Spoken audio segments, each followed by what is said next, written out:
सर्वप्रथम तो जय श्री कृष्ण। सावन का पवित्र महीना चल रहा है और भगवान शिव की पूजा भी बड़े ही जोशों के साथ सभी लोग करते हैं। इसमें महिलाएं सबसे आगे होती हैं। वे भगवान भोले के शिवलिंग पर जल अर्पित करती हैं और अपने सामर्थ्यानुसार जो हो सकता है वह पूजन भी करती हैं। लेकिन अक्सर यह देखने को मिलता है कि महिलाएं ही महिलाओं को जब वह मासिक चक्र में होती हैं अर्थात पीरियड के दौरान होती हैं तो उन्हें मना करती हैं कि शिवलिंग को मत छुओ। इसका क्या कारण है? धार्मिक मान्यता अनुसार क्या कारण है? आखिर स्त्रियों को क्यों मना करती हैं कि पीरियड के दौरान शिवलिंग को मत छुओ? क्या इससे भगवान शिव नाराज आते हैं क्या? इन सब चीज़ों को हम लोग एक कहानी के माध्यम से जानेंगे जो धार्मिक मान्यताओं पर ही आधारित है। तो आप लोग बड़े ही ध्यान से इसको देखें, समझें और बहुत ही छोटी सी कहानी है तो पूरा अंत तक बने रहें। श्रावण का मास भी चल रहा, भगवान भोले का ध्यान करते हुए, माता पार्वती का ध्यान करते हुए एक बार सभी लोग बड़े प्रेम से बोलिए, भगवान शंकर की जय, माता पार्वती की जय। ओम नमः शिवाय। श्रावण मास का पवित्र महीना चल रहा है। चारों ओर शिव मंदिरों में घंटियों की ध्वनि सुनाई दे रही थी। कहीं भक्त जल चढ़ा रहे थे, कहीं बेल पत्र अर्पित कर रहे थे और कहीं महिलाएं भगवान शिव और माता पार्वती की पूजा में लीन थी। उसी गांव में एक युवती रहती थी जिसका नाम था गौरी। गौरी भगवान शिव की बहुत बड़ी भक्त थी। वह प्रतिदिन प्रातः उठकर स्नान करती, स्वच्छ वस्त्र पहनती और शिव मंदिर जाकर शिवलिंग पर जल, बेलपत्र और पुष्प अर्पित करती थी। लेकिन एक दिन उसके जीवन में ऐसा समय आया जब उसे मासिक धर्म प्रारंभ हुआ। गौरी ने अपनी दादी को पूजा की तैयारी करते हुए देखा और पूछा, दादी, आज मैं शिवलिंग पर जल चढ़ाने क्यों नहीं जा सकती? भगवान तो मेरे अपने हैं, क्या भगवान मुझसे नाराज़ हो जाएंगे? दादी मुस्कुराकर बोली, नहीं बेटी, भगवान शिव तुमसे नाराज़ नहीं होंगे। तुम्हें यह समझना होगा कि धार्मिक परंपरा के पीछे भावना क्या है। गौरी ध्यान से दादी की बात सुनने लगी। दादी बोली, बेटी, हमारे शास्त्री और लोकाचार की अनेक परंपराओं में मासिक धर्म के दिनों में स्त्रियों को पूजा पाठ और विशेष रूप से मंदिर में जाकर मूर्ति या शिवलिंग को स्पर्श करने से विरत रहने की परंपरा रही है। इसका अर्थ यह नहीं है कि स्त्री अपवित्र है, बल्कि पुराने समय में स्त्री को इन दिनों आराम देने, उसकी शारीरिक स्थिति का सम्मान करने और उसे घरेलू धार्मिक जिम्मेदारियों से कुछ समय मुक्त रहने की परंपरा भी रही होगी। अलग अलग क्षेत्रों में, संप्रदायों में इस विषय में अलग अलग मान्यताएं हैं। गौरी ने पूछा, लेकिन दादी, फिर लोग इसे अपवित्रता क्यों कहते हैं?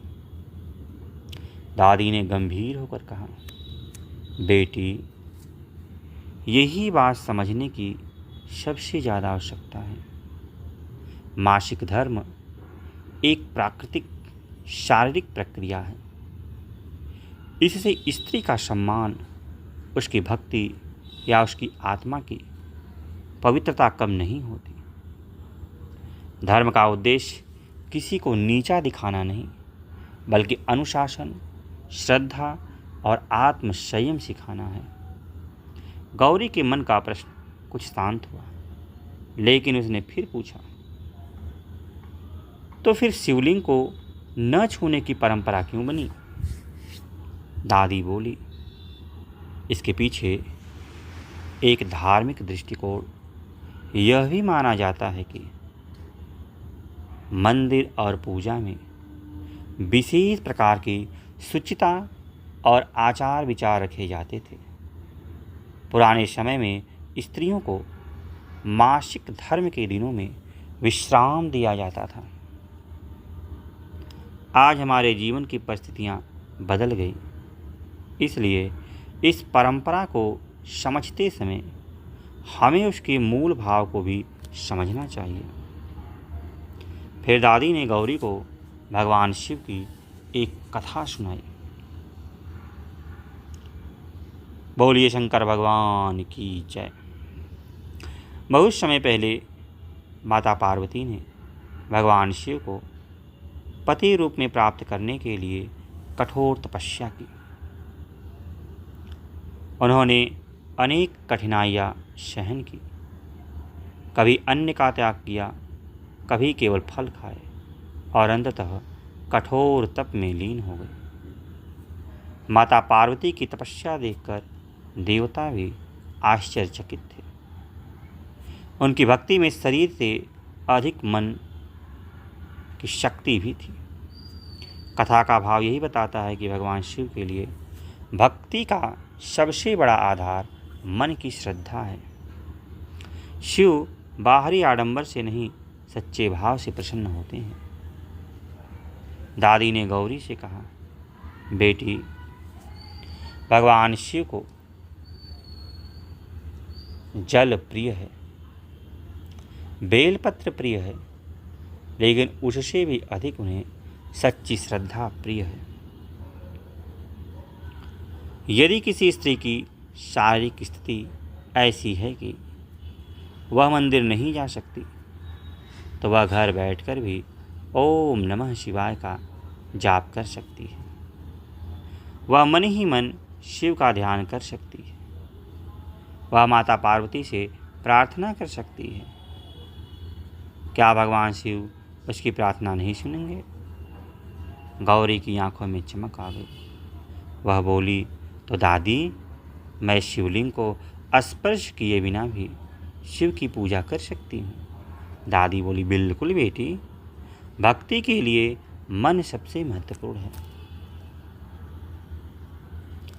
उसी गांव में एक वृद्ध महिला रहती थी, अम्बा माता। वह जीवन भर भगवान शिव की उपासना करती आई थी। एक दिन गांव की कुछ महिलाओं ने उनसे पूछा, माताजी, आपने जीवन भर शिव की पूजा की, क्या मासिक धर्म के समय पूजा न करने से आपको कभी बुरा लगा? अम्बा माता ने कहा, नहीं बेटी, उन दिनों में विश्राम करती थी, मन में शिव का ध्यान करती थी। मेरे लिए पूजा केवल मंदिर जाकर दीपक जलाना नहीं थी। जब मैं ओम नमः शिवाय कहती हूँ, तब मेरा मन शिव के चरणों में होता है। फिर उन्होंने एक बहुत सुंदर बात कही, शिवलिंग को हाथ से छूना पूजा का एक तरीका है, लेकिन शिव को हृदय से छूना भक्ति का सबसे बड़ा तरीका है। यह सुनकर सभी महिलाएं भावुक हो गईं। गौरी ने दादी से कहा, दादी, अगर कोई स्त्री इन दिनों मंदिर नहीं जाती तो वह परंपरा का पालन करती है, लेकिन अगर कोई दूसरी स्त्री अपने विश्वास के अनुसार पूजा करती है तो क्या उसका अपमान करना सही है? दादी ने कहा, नहीं बेटी, किसी भी स्थिति में किसी स्त्री को अपवित्र कहना या उसका अपमान करना उचित नहीं है। धार्मिक परंपराएं अलग अलग परिवारों, क्षेत्रों और संप्रदायों में अलग अलग हो सकती हैं। किसी के घर में मासिक धर्म के दौरान मंदिर जाने की अनुमति नहीं होती। वह परिवार अपनी परंपरा निभाता है। कहीं ऐसा नियम नहीं होता तो लोग सामान्य रूप से पूजा करते हैं। हमें अपने विश्वास का पालन करना चाहिए, लेकिन दूसरे की श्रद्धा का अपमान नहीं करना चाहिए। भगवान शिव की कल्पना कीजिए, एक महिला मंदिर नहीं जा पा रही, उसका शरीर थका हुआ है। वह अपने घर के एक शांत स्थान पर बैठी है, आंखें बंद करती है और धीरे धीरे कहती है, ओम नमः शिवाय, ओम नमः शिवाय, ओम नमः शिवाय। उसके मन में कैलाश पर्वत दिखाई देता है। भगवान शिव ध्यान में बैठे हैं। माता पार्वती उनके पास विराजमान है। महिला अपने मन में कहती है, हे भोलेनाथ, मैं आज आपके शिवलिंग को स्पर्श नहीं कर पा रही, लेकिन मेरा मन आपके चरणों में है। धार्मिक कथा का भाव यही है कि भगवान शिव भक्त के मन की भावना देखते हैं। तो क्या मासिक धर्म में स्त्रियां अपवित्र होती हैं? बिल्कुल नहीं। यह बात विशेष रूप से समझना जरूरी है। मासिक धर्म स्त्री शरीर की प्राकृतिक प्रक्रिया है। इसे लेकर शर्म, घृणा या अपमान की भावना रखना उचित नहीं है। धार्मिक परंपरा में किसी विशेष पूजा से विरत रहना और किसी व्यक्ति को अपवित्र मानना, ये दोनों बातें एक जैसी नहीं है। इसलिए यदि कोई परिवार अपने धार्मिक परंपरा के अनुसार इन दिनों शिवलिंग को स्पर्श नहीं करता है तो उसे श्रद्धा और अनुशासन की भावना से समझना चाहिए, न कि स्त्री के अपमान के रूप में। अगले दिन गौरी ने मंदिर जाने के बजाय घर में दीपक जलाया। उसने शिव जी की तस्वीर के सामने हाथ जोड़कर कहा,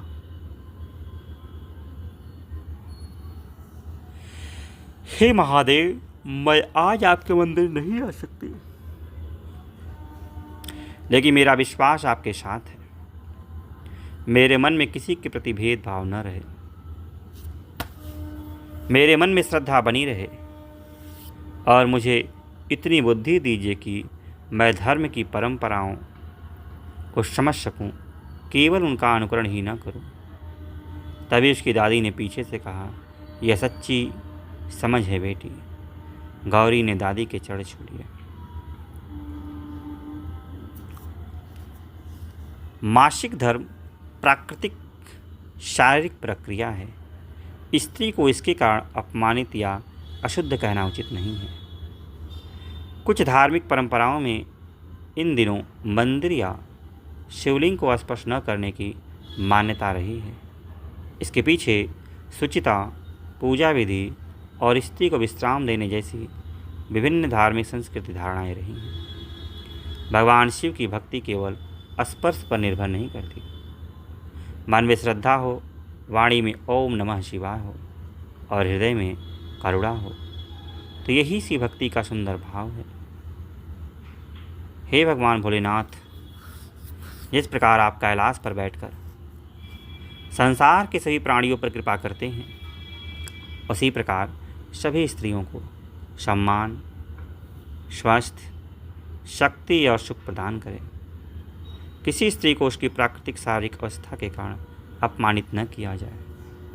हर घर में धर्म के साथ प्रेम हो, परंपरा के साथ समझ हो और भक्ति के साथ मानवता हो।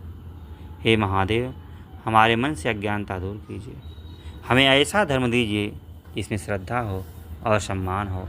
बोलिए शंकर भगवान की जय। ओम नमः शिवाय, ओम नमः शिवाय, ओम नमः शिवाय। हर हर महादेव। आप लोग को इस कथा के माध्यम से समझ में आ गया होगा कि मासिक धर्म के दौरान स्त्रियों को शिवलिंग क्यों नहीं स्पर्श करना चाहिए। फिर फिर भी अगर किसी को कुछ पूछना हो तो कमेंट के माध्यम से पूछ सकता है। तो जितना हो सके आप सभी लोग इस वीडियो को शेयर करें, लाइक करें, कमेंट करें, और जो लोग चैनल पर नए हैं वे चैनल को सब्सक्राइब अवश्य करें। तो ठीक है, आज के लिए इतना ही। फिर किसी दिन मिलते हैं, तब तक के लिए जय श्री कृष्ण, जय श्री कृष्ण, हर हर महादेव।